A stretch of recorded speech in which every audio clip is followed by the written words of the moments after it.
morning, everyone. May I have your attention, please? It is often said, India is not a country, it is a continent in itself.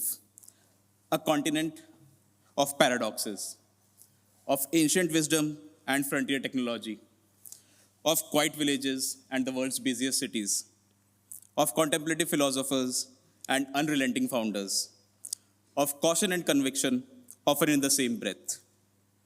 Today, in this historic chamber, we will try to make sense of that continent, its ambitions, its contradictions, and its place in a world that is itself being rewritten. I welcome you all to the Cambridge India Business Dialogue. My name is Ashish Mittal. I'm a master's in finance student at Cambridge Judge Business School and co-chair of the Cambridge India Business Society. What you will experience over the next 9 hours has been shaped around a simple idea, that the most interesting conversations around India sit at the intersection of policy and business, tradition and technology, ambition and reflections. Today we will move through these topics because India in 2026 is all of these things at once. Before I would begin, I would like to invite Mr. Ujjwal Pandey, a CGBS alum who started the society 3 years back and without whom none of this would have been possible. He has been our indispensable mentor and, in literal sense, a co-organizer whose vision has shaped this dialogue. Over to you, Mr. Pandey.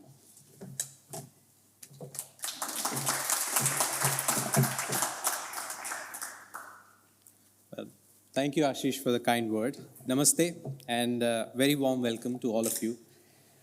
My name is Ujjwal. I'm one of the founding members for Cambridge India Business Society. I'm also a recent MBA graduate from Judge Business School, and now I'm building my startup here at the university. So I would like to start with giving a sense of where and how we are meeting. We are meeting at a time when world is being reshaped by technology, by geopolitics, and by new ideas of growth and responsibility. It is in these moments that conversations like these begin to matter more than before. So we have a full and ambitious agenda ahead, so I will keep this brief. We started this society with a simple but powerful idea. The idea is India is emerging as one of the defining growth engines of this century, and Cambridge in many ways represents one of the world's great intellectual capital, and progress happens when idea and execution meet. The dialogue is our attempt to bring the two together.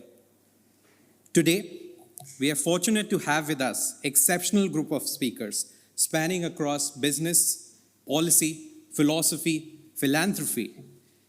And across the day, we will explore a central question. How do we build responsibly in a world that is changing this fast?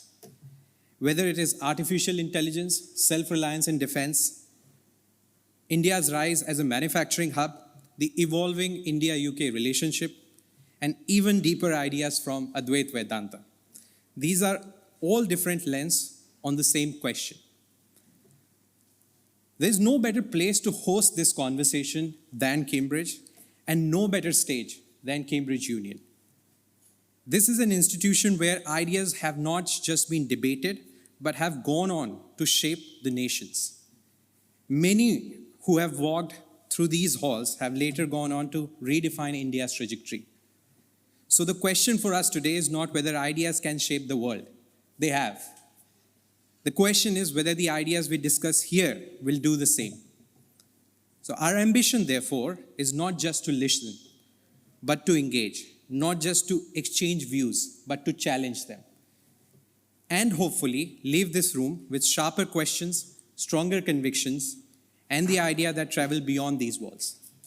Before I close, I would like to extend my sincere thanks to those who have made this possible. To our sponsors, ICICI Bank, Leapfrog Investments, OptiSpend AI, and Global Education Lab. Thank you for your continued support.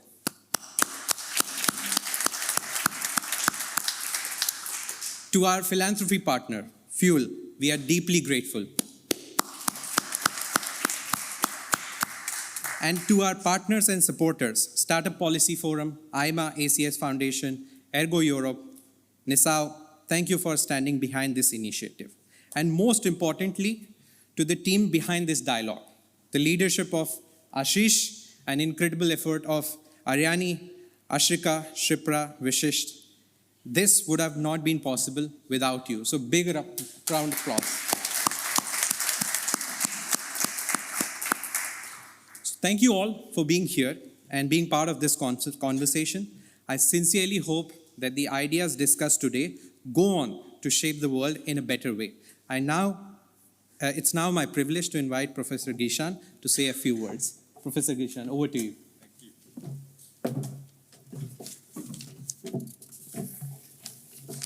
His Excellency, the High Commissioner of India to the United Kingdom, the Deputy High Commissioner, the UK to New Delhi, distinguished guests, colleagues, and students, it's my great privilege to welcome you here today to the Cambridge India Business Dialogue 2026. We are honored that many of you have made time to come here. It's a great source of encouragement to our students. Now, earlier this year, in January, the Vice Chancellor visited India, both New Delhi and Mumbai, and she decided to take 2 academics from the university to accompany her. So an academic from the Cavendish of Indian origin was one, and I think she may have thought I was of Indian origin, and she invited me as well. I wasn't complaining, I was delighted to go. And I must say, it was a wonderful experience to see all the progress and vibrancy in Delhi and Mumbai, to meet all the people, our alumni and supporters. And of course, the food was marvelous too. And most of the time, people thought I was from India too. And I don't mind being an honorary Indian, that was all fine. But when they discovered I was Sri Lankan, they were totally fine. They continued to shake my hand, which doesn't always happen on the subcontinent, of course. So that was really wonderful. So being Sri Lankan is seen as non-threatening, and I make friends in India. Now, one month earlier, I was in China. And people were very welcoming, especially when they heard I was not Indian and from Sri Lanka. So either way, this non-threatening persona is immensely helpful to me in my role, and I'm delighted to be here in an innocuous capacity. Now, there are 3 reasons why I am really delighted that we have this conference continuing. The first is that it celebrates the enduring relationship that Cambridge and Judge Business School have with India. I don't want to bore you with all the names of people who have come from India and enriched this institution. But I want to talk about this Cambridge Union Society that we are in. So I looked at who the first Indian was who became president of this Union Society. And I found that that person became president in 1938. His name was Mohan Kumaramangalam. He became Advocate General of Madras in later life and Minister of Steel and Mines in the early 1970s when Indira Gandhi was Prime Minister. The business school itself has very strong links with India. We have almost 1,000 alumni, even though we've been established for only 35 years. 6 of our current faculty members are of Indian origin, and we have around 80 students at this point from India. And the first Indian to be appointed as a faculty member at Judge Business School is here today. He is Jaidi Prabhu. Where is he? There you are. So he now holds the Jawaharlal Nehru Professorship in Indian and Global Business, International Business and Enterprise. And it's almost 30 years since that chair was created. I think when we reach the 30th mark, we should have some sort of celebration to thank the Indian government for its support. High Commissioner, we are very grateful for the support of the Indian government because through JIDEEP, we are able to elevate our research, our teaching, and our engagement. Thank you. Now, the second reason why I'm delighted is that the themes that you're going to discuss, which Ujjwal enumerated, fit perfectly with where we as a business school are going. Because over the last year, we have been having discussions about what our focus area should be. And we have decided on 3 focus areas: innovation, responsible business, and leadership in a turbulent world, where the turbulence frames everything we do. It's about how we innovate successfully, how we lead successfully, and remain responsible even with turbulence around us. We've also been thinking about what a mid-21st century business school should look like.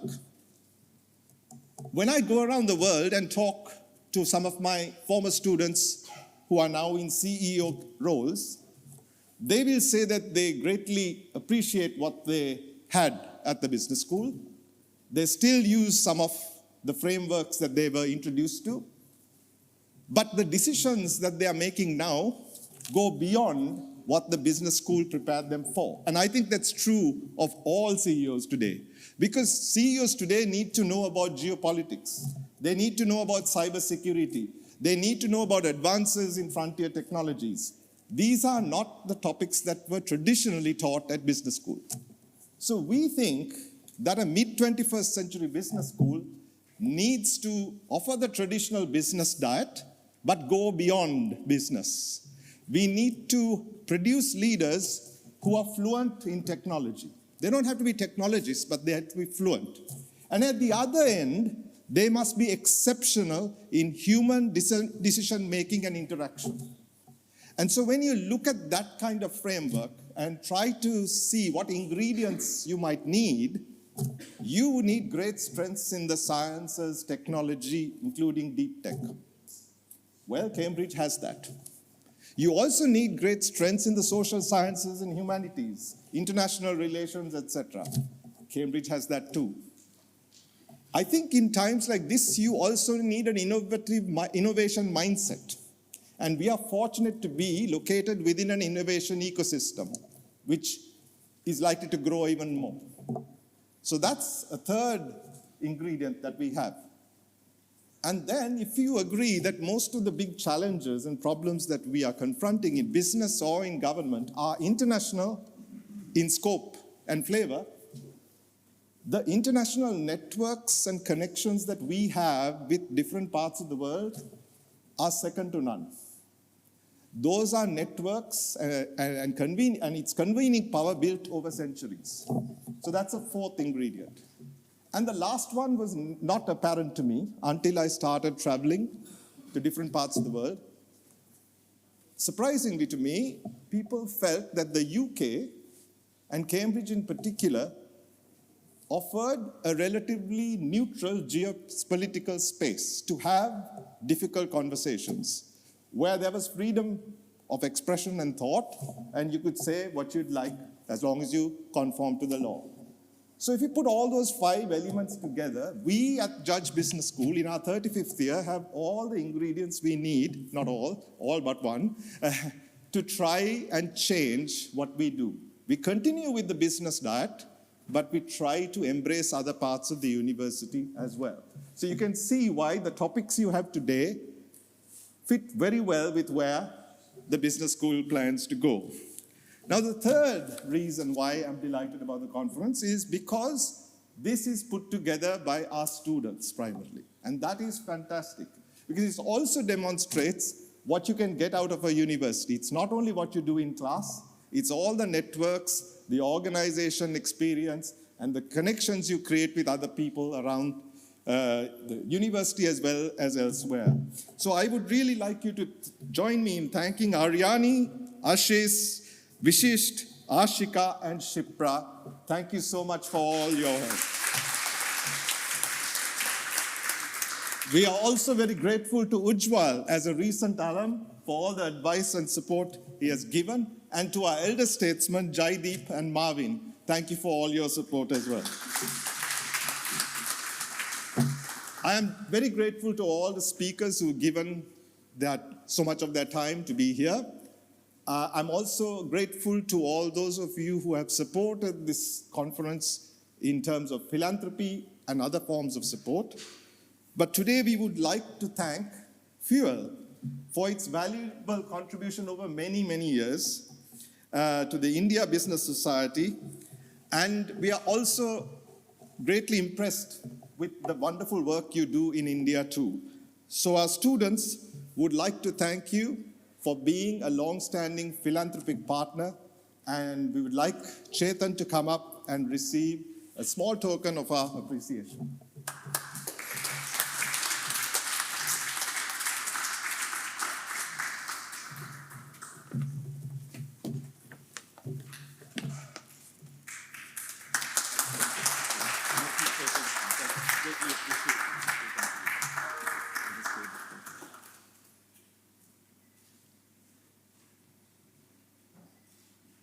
Thank you very much. Thank you very much, everyone. I hope you have a wonderful day.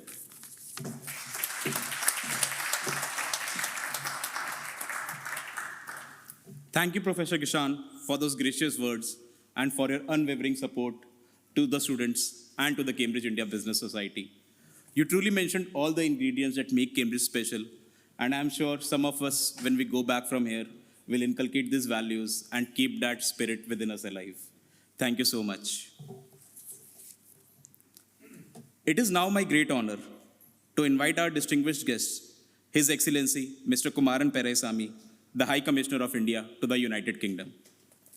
His Excellency brings to this role over 3 decades of remarkable diplomatic experience, including tenures as Ambassador to Qatar, High Commissioner to Singapore, and most recently as Secretary East in the Ministry of External Affairs.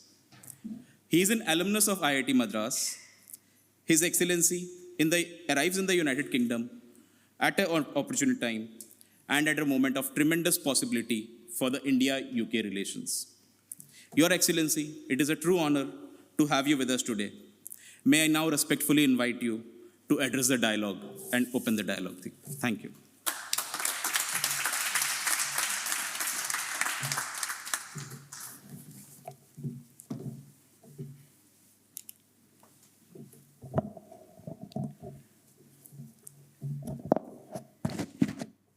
Dean Gishan Dissanaike of the Cambridge Judge Business School, Deputy High Commissioner Ben Miller,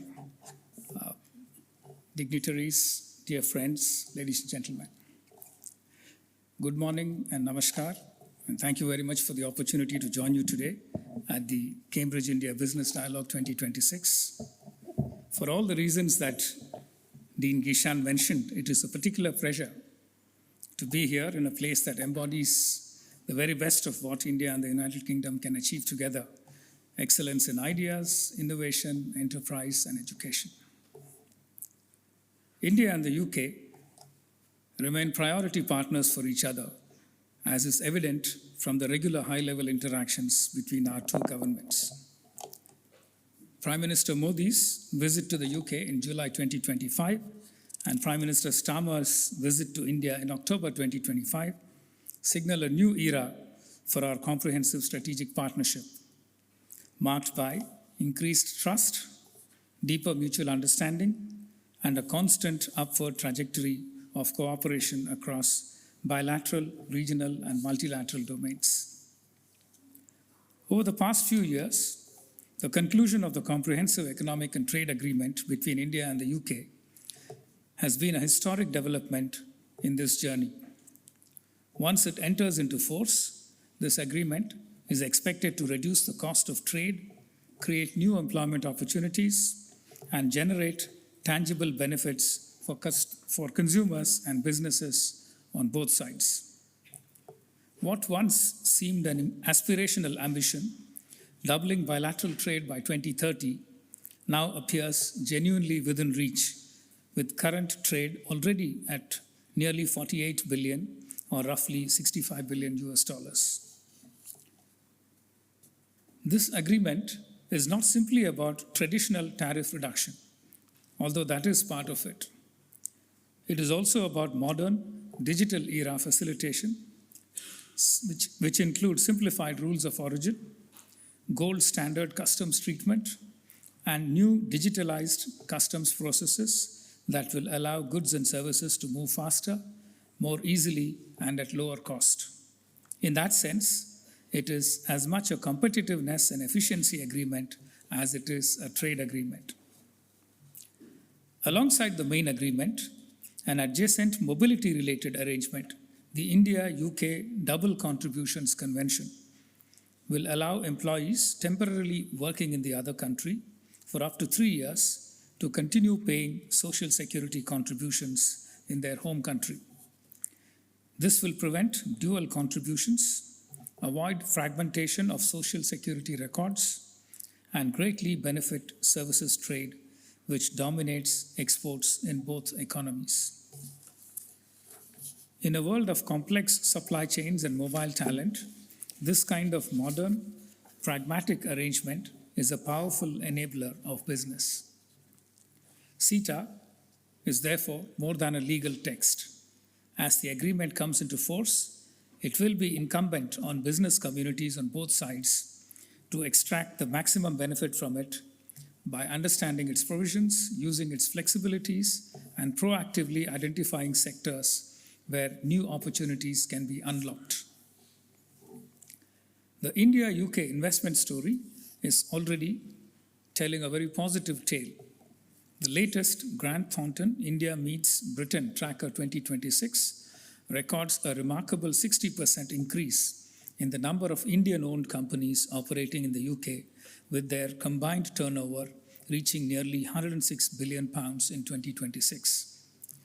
These companies are not just expanding their commercial footprint, they are generating employment and contributing to the UK tax pool, an estimated over £67 million in 2025, supporting growth and public services across this country. Taken together, these numbers show that the India-UK relationship has become a unique and increasingly balanced partnership, particularly in investments. Recent comparable investment flows indicate that India and the UK are now broadly balanced as two-way investors, each viewing the other not merely as a market, but also as a long-term partner in growth. This marks a significant shift from earlier decades and reflects growing trust, mutual confidence, and a shared sense of opportunity. At the government-to-government level, several mechanisms are helping to underpin and accelerate this two-way investment narrative. The India-UK Economic and Financial Dialogue, co-chaired by our finance ministers, has become a key platform for cooperation on financial services, fintech, and the digital economy. The 13th round was held in London in April 2025, and the next is to be hosted by India in 2026. Complementing this is the UK-India Infrastructure Financing Bridge, launched in 2024 with Niti Aayog and the City of London, aimed at leveraging London's strengths in innovative and green finance to support highways, rapid transit, and renewable energy projects in India. Beyond these, there is a wider architecture of cooperation, a joint working group on fintech, a Vision 2035 document setting out long-term ambitions, the Technology Security Initiative, and a joint defense industrial roadmap that guides collaboration in defense, security, and advanced manufacturing. Together, these initiatives seek to align India's demography and scale with the UK's capabilities in technology, education, finance, defense, and services.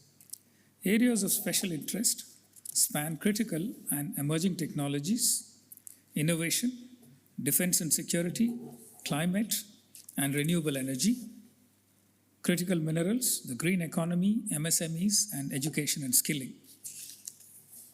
Technology, in particular, has become a formidable pillar of the partnership.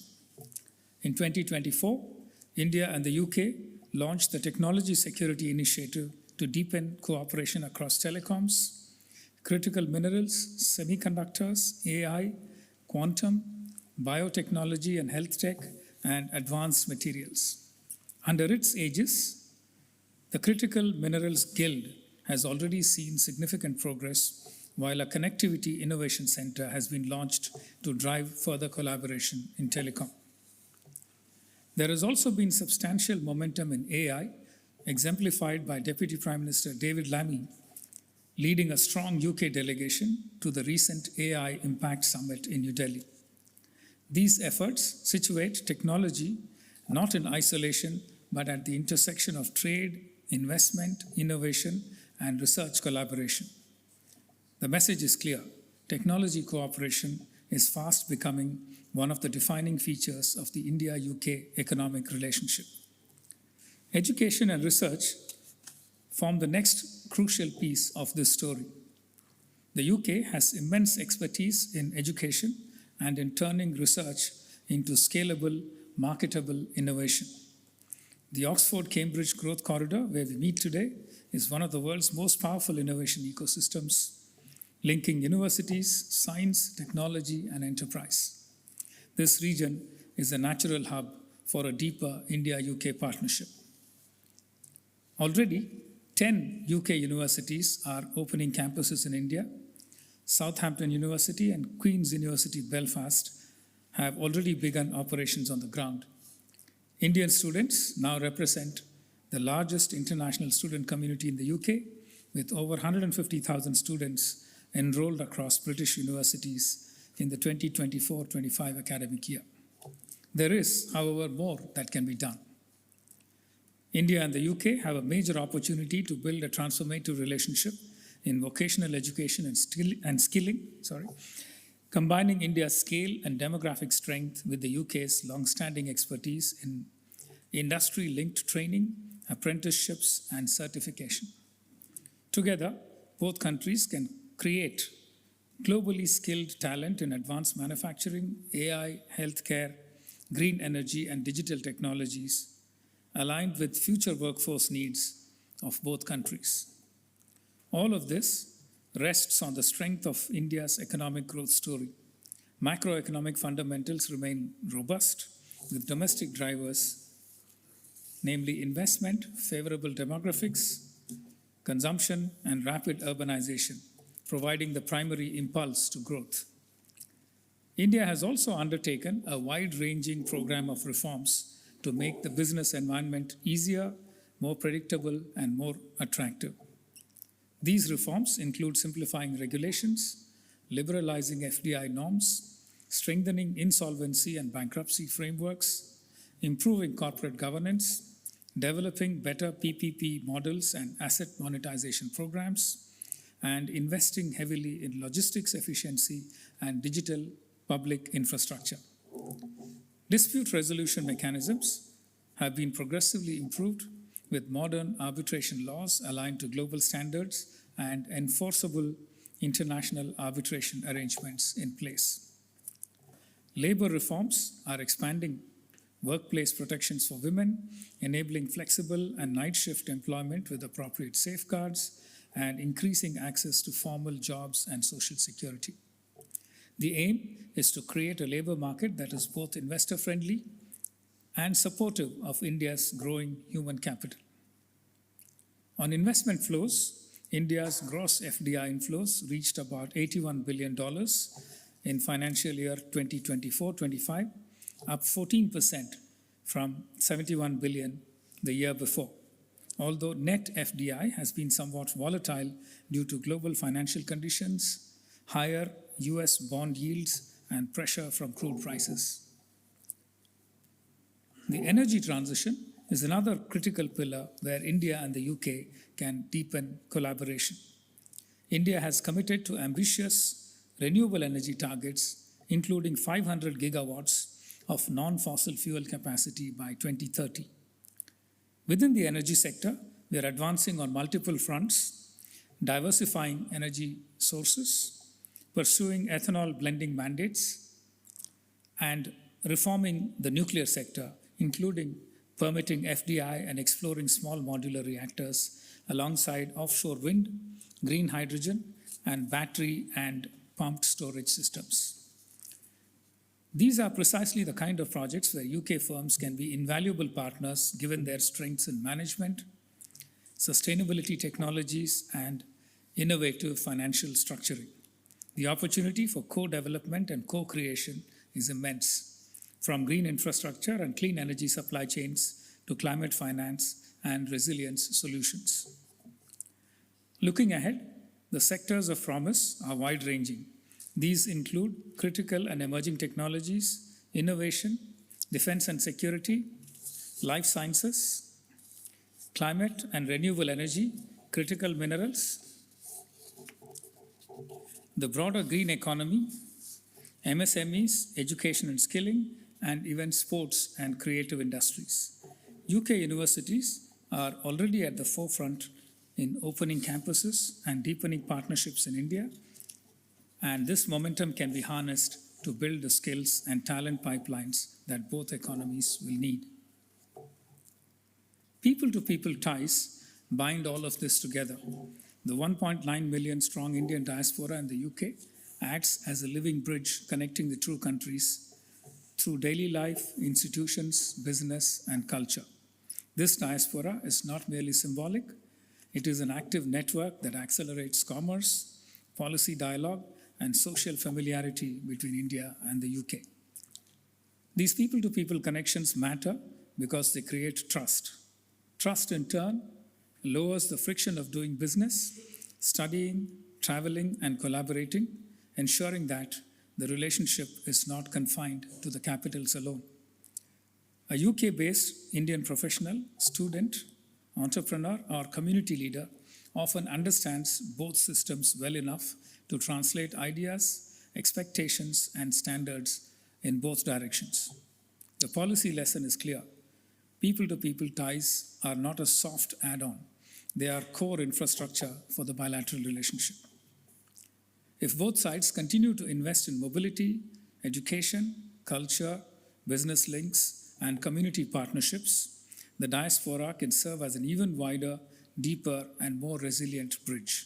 In doing so, India and the UK can convert a historic bond into an even more dynamic partnership for the future. Let me end on a simple but important point. In the uncertain and volatile world of today, the India-UK relationship is no longer defined by nostalgia. It is defined by opportunity. India brings scale, growth, talent, and ambition. The UK brings innovation, expertise, finance, and global leadership across advanced sectors. Together, we have the chance to build one of the defining economic partnerships of the coming decades. Thank you very much.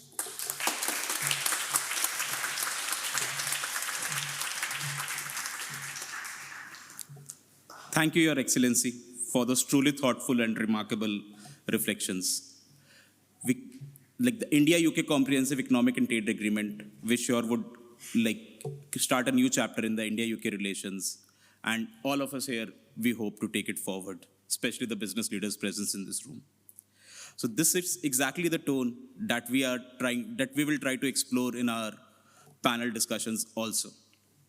Before we move ahead, may I now invite Mr. Shreyas Bhatt and Dr. Ketan Deshpande to please felicitate His Excellency